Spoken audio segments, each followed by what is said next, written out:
No morjes taas ja hyvä kun tulitte seurailemaan. Ja... Ei mitään. Nyt olisi tällä kertaa tämmönen Q&A-homma käynnissä. On täällä.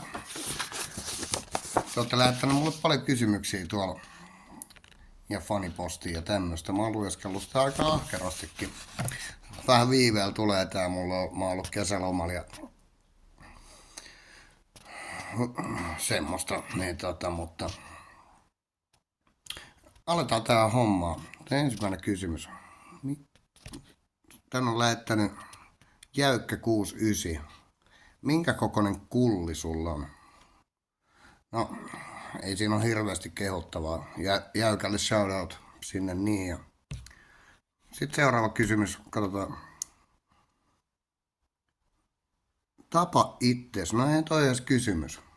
Mut hei, niin kuin ollaan sovittu, niin 10 000 tilaajaa, niin sit katsotaan. Sit mä teen sen videon. Seuraava. Minkä niminen sun kissa on? Tän on kysynyt